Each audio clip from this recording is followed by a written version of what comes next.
اللہ کے نام سے شروع کرتا ہوں جو بڑا مہربان اور رحم کرنے والا ہے۔ اور جب موسیٰ علیہ السلام نے اپنی جاتی کے لیے پانی مانگا تو ہم نے کہا کہ اپنی لاٹھی پتھر پر مارو جسے 12 چشمے پھوٹ پڑے۔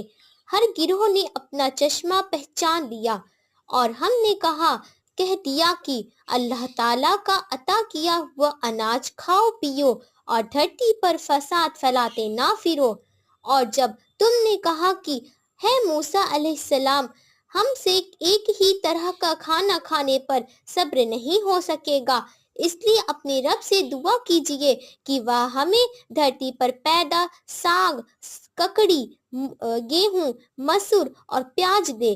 آپ نے کہا کہ عمدہ چیز کے بدلے حقیر چیز کیوں مانگتے ہو؟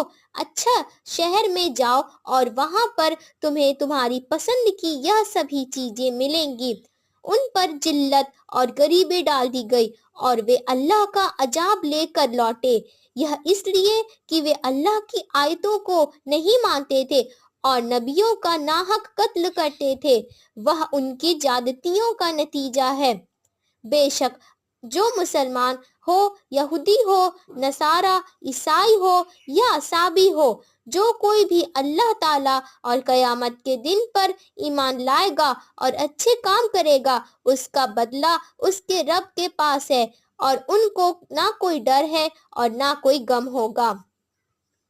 اور جب ہم نے تم سے وچن لیا اور تمہارے اوپر طور پہاڑ کھڑا کر دیا اور کہا جو ہم نے تمہیں دیا ہے اسے مضبوطی سے پکڑے رہو اور جو کچھ اس میں ہے اسے یاد کرو تاکہ تم بچ سکو، پھر تم اس کے بعد بھی پھر گئے، پھر اگر اللہ تعالیٰ کا فضل اور رحمت تم پر نہ ہوتی تو تم نقصان اٹھانے والے ہوتے۔ اور اوشی ہی تمہیں ان لوگوں کے بارے میں علم بھی ہے جو تم میں سے شنیوار کے بارے میں حد سے تجاوز کر گئے اور ہم نے بھی کہہ دیا کہ تم ذلیل بندر بن جاؤ۔ اسے ہم نے اگلے پچھلوں کے لیے ہوشیار رہنے کی وجہ بنا دیا اور ڈرنے والوں کے لیے نصیحت ہے۔ اور موسیٰ علیہ السلام نے جب اپنی جاتی سے کہا کہ اللہ تعالیٰ تمہیں ایک گائے ذبح کرنے کا حکم دیتا ہے تو انہوں نے کہا کہ ہم سے کیوں مذاق کرتے ہو؟ آپ نے جواب دیا کہ میں ایسی بیوقوفی سے اللہ تعالیٰ کی پناہ لیتا ہوں۔